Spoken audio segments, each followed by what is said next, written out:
इस खबर के प्रायोजक हैं ज्ञानदीप पब्लिक स्कूल, बासी जप्ती माफी, देवतपुर, आजमगढ़। सीबीएसई पैटर्न, पूर्णतः अंग्रेजी माध्यम, कक्षा नर्सरी से 12वीं तक विज्ञान और गणित सुविधाएं उपलब्ध हैं।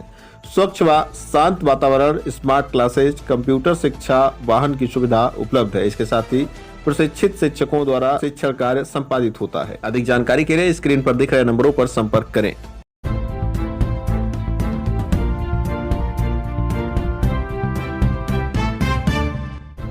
नमस्कार, आप देख रहे हैं तेज न्यूज। मैं हूं आपके साथ विनोद राजभर। आइए शुरू करते हैं खबरों का सिलसिला। संविधान रचयिता बाबा साहब डॉक्टर भीमराव अंबेडकर की जयंती पूरे देश में बड़े ही धूमधाम के साथ मनाई गई। देश ही नहीं बल्कि विदेशों में भी बाबा साहब डॉक्टर भीमराव अंबेडकर की जयंती बड़े ही धूमधाम के साथ मनाई गई। इसी कड़ी में आजमगढ़ जिले के अतरौलिया विधानसभा में भी विभिन्न गाँव और कस्बों में बाबा साहब डॉक्टर भीमराव अंबेडकर की जयंती मनाई गई। अतरौलिया थाना क्षेत्र के ही बसहिया गांव में बाबा साहब डॉक्टर भीमराव अंबेडकर की जयंती बड़े ही धूमधाम के साथ मनाई गई। इसके अलावा सपा नेता मदन यादव के नेतृत्व में बाबा साहब डॉक्टर भीमराव अंबेडकर की शोभा यात्रा भी निकाली गई। इस दौरान सपा नेता मदन यादव के साथ सैकड़ों की संख्या में उनके समर्थक मौजूद रहे। बाबा साहब डॉक्टर भीमराव अंबेडकर की जयंती पर सपा विधायक डॉक्टर संग्राम यादव भी जगह जगह घूमते हुए नजर आए। हमने सपा विधायक डॉक्टर संग्राम यादव और सपा नेता मदन यादव से खास बातचीत की है। देखिए ये खास रिपोर्ट। मैं अमरदीप कुमार ग्राम बसहिया से। मैं आज बाबा साहब के 134वें जयंती के शुभ अवसर पर सभी ग्रामवासियों तथा देशवासियों को हार्दिक बधाई देता हूं तथा साथ साथ यह भी कहना चाहूँगा कि बाबा द्वारा बताए गए रास्तों पर हम एक दिन न चलकर पूरे वर्ष चलकर उनकी शिक्षाओं के बारे में, उनके बताए गए रास्तों पे चलकर हम अपने भविष्य को संवारें। मदन यादव समाज सेवी। अच्छा, आज यहाँ पर आप महादेवपुर में बहुत धूमधाम से आप लोग बाबा साहब डॉक्टर भीमराव अंबेडकर की जयंती मना रहे हैं, क्या उद्देश्य है? देखिए, बाबा साहब हम लोगों के भगवान थे और भगवान हैं। उन्होंने संविधान हमको ऐसा दिया है जो हमको जीने का अधिकार मिला है और यही नहीं मना रहे हैं। जयंती हम लोग आज रैली निकाले थे, हजारों हजार की संख्या में हम लोग जुलूस निकाल करके भाईचारा बनाने का मैसेज दिए हैं। तो आप जान लीजिए, बाबा साहब जिस समय संविधान को लोकसभा में संसद भवन में जब पेश किया था, बाबा साहब मुस्कुराए। उस समय बाबा साहब ने कहा, मुस्कुराए जब, तो वहाँ के जो और कांग्रेस पार्टी अन्य के लोग थे, उन्होंने कहा कि बाबा साहब बहुत आप दुखी रहते थे समाज को लेकर के, आज आप मुस्कुरा क्यों रहे हैं? तो उन्होंने कहा कि ये जो मैं दे रहा हूँ संविधान, जो जब पिछड़े और दलित समाज के लोग जिस दिन जाग जाएंगे उस दिन तो लोगों का जीना हराम हो जाएगा। और यही संविधान के बदौलत नहीं तो आज हम लोग खेत खलिहान में काम करते, ये जो सेना फर्जी बना करके लोग घूम रहे हैं, सेना बनाने की जरूरत क्यों पड़ी? ये तो राजा थे। बाबा साहब ने ऐसा संविधान बना दिया कि अब लोगों को सेना बनाने की जरूरत पड़ रही है, लोगों को संगठन बनाने की जरूरत पड़ रही है। और वह संगठन क्यों बना रहे हैं? उसमें हमारे ही समाज के लोग, दलित समाज के, पिछड़े समाज के लोग उनको ताकत दे रहे हैं। आज जो सरकार चल रही है प्रदेश में, ये हमारे समाज के देन है जो सरकार चल रही है। हम 85% लोग हैं और जिस समय पढ़ लिख रहे हैं हम लोग, जिस समय हमारे समाज के लोग, दलित और बैकवर्ड लोग जान जाएंगे और जाग जाएंगे कि हमारी ताकत से हम ही को मार रहे हैं, हमारे समाज के लोगों को पीटा जा रहा, मारा जा रहा है, जो प्रताड़ित हुआ, थाने में कोई दलित को मार दिया जा रहा है, कहीं बैकवर्ड को मारे, कहीं राजभर को, सबको जो पीटा प्रताड़ित किया जा रहा है। जिस समय सब समाज के 85% लोग जाग जाएंगे, इन लोगों को रहना दूभर हो जाएगा।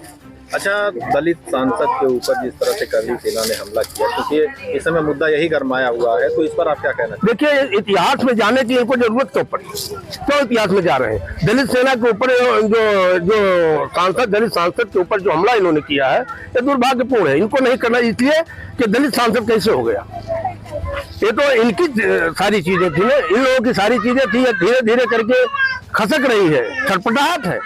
ये घटना नहीं है, ये लोग मारपीट नहीं रहे हैं, ये लोग छपटा रहे हैं। हम सत्ता में रह करके भी इन लोगों की आवाज को नहीं बंद कर रहे हैं। आवाज नहीं बंद हो पाएगी क्योंकि सब लोग पढ़ लिख रहे हैं, सब लोगों को संविधान के बारे में, अपने हक अधिकार के बारे में जानकारी हो गई है। अच्छा, अभी जो रक्त स्वाभिमान रैली हुई है करली सेना की, उसमें एक व्यक्ति ने, एक युवक ने बयान दिया है कि अखिलेश यादव को मैं गोली मार दूंगा। इस पर तो कहने की बात है, वो क्या मार देगा गोली? कोई अखिलेश यादव को कोई क्या मार देगा? किसी राम को मार के देखे तो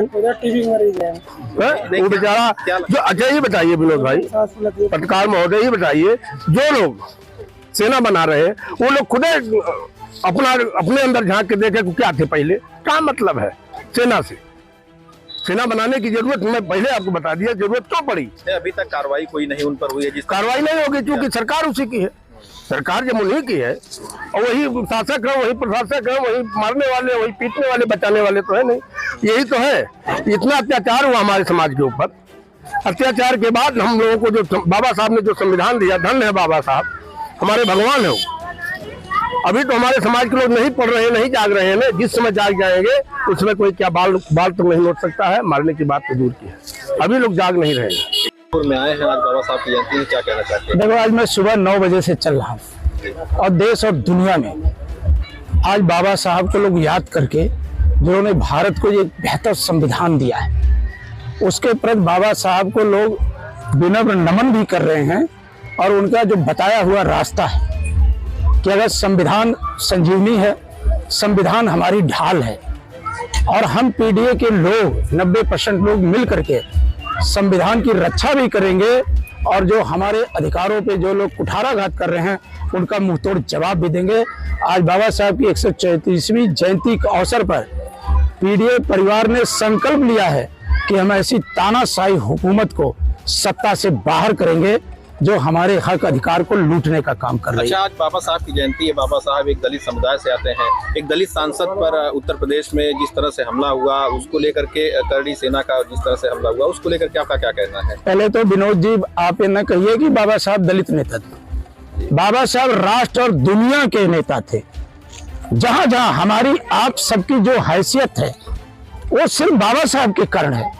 ये तो जो पाखंडवादी लोग थे उनको अमुक जात का नेता बताते थे, ये लोग जाति और उससे बहुत ऊपर उठ करके हैं।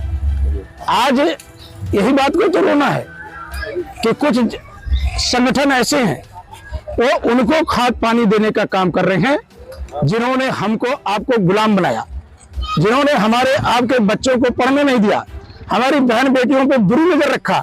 आज वैसे लोगों के साथ खड़ा होकर के बाबा साहब के दिए हुए संविधान के अनुसार मैं उनसे पूछना चाहता हूँ, आपको भी पूछना चाहिए कि 69,000 शिक्षक भर्ती में आखिर अब उनकी राय क्या है? क्या वो बेटे बेटियों को न्याय मिलेगा जो बाबा साहब ने संविधान में आरक्षण की व्यवस्था दिया था? क्या भारत का जो संवैधानिक आयोग है, पिछड़ा वर्ग आयोग, जिसने अपनी रिपोर्ट प्रस्तुत करते हुए कहा था कि उत्तर प्रदेश के अंदर भेदभाव हुआ है, उत्तर प्रदेश का भी पिछड़ा वर्ग है, तो क्या उन्हें न्याय मिलेगा?